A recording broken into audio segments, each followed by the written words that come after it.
की तुमच्याकडे जर ऑर्डर असेल तर दाखवा, नसेल तर आम्ही काय त्यांच्याकडे order आहे. सांगितलं? मला कंप्लीट तरी करू द्या ना. आमच्या वकीलकडे सगळं तुम्ही तेच बोलते जे त्या बोलल्या. आम्हाला परत परत नाही ऐकायचं ना. सिम्पल सांगतोय वकीलशी बोला, ते येत आहेत, त्यांना येऊ द्या. डोके सर येत आहेत कोर्टमध्ये.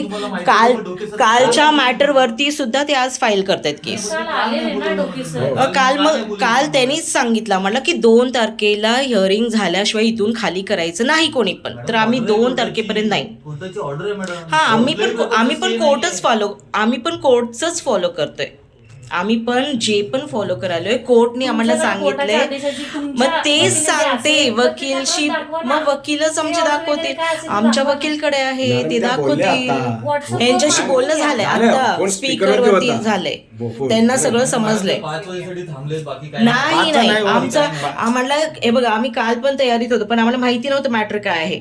आज आम्हाला समजलंय. आज माहिती आहे. नाही माहिती आहे. आज माहिती आहे की कालच्या जे काही तर झालंय त्याच्यावरती सुद्धा ते कोर्टमध्ये करतायत.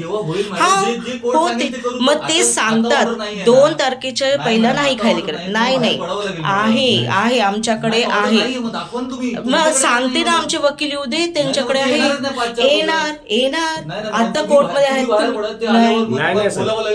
असं काय नाहीये. एकदा तुम्ही सील केलं की परत खोलणार थोडंच आहे. नाही असं नाही. आम्हाला सांगितलं आमच्या वकीलने की त्यांनी इस्तोपर्यंत थांबायचं, आम्ही थांबणार आहे. बघा त्यांच्याशी झालंय हे सगळ्या पोलीस समोर आणि ह्या वकील समोर पण त्यांचं बोलणं झालंय. त्यांना समजलंय, ते समजलंय.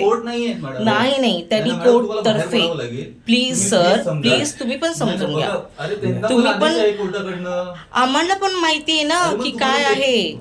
सर आता तुम्हाला वापस एक्सप्लेन करण्याचा अर्थ नाही. मॅडम झालेलं आहे, त्यांच्याशी बोलणं झालेलं आहे. आणि ढोके साहेब कोर्ट तर नाही येत ना, ते वकील आहेत. ऑर्डर मला दाखवा. मग तुम्ही पण वेट करा ना. आमच्या वकीलशी बोला.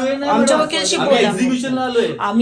मग आमचे वकील जोपर्यंत सांगत नाही तोपर्यंत आम्ही पण काही करणार नाही. असं नाही होत मॅडम, असंच आहे. कोर्टाची ऑर्डर दाखवा, नाही तर तुम्ही बाहेर पडा. मग आमचं वकील बोलेल ना तुमच्याशी. कोर्टचं ऑर्डर त्यांच्याकडे आहे. तुमच्याकडे नाही ना. तुम्ही पण तुमच्या पार्टीचे वकील घेऊन आलाय. आमचे पण वकील बोलतील तुमच्याशी. आम्ही नाही बोलणार डायरेक्टली.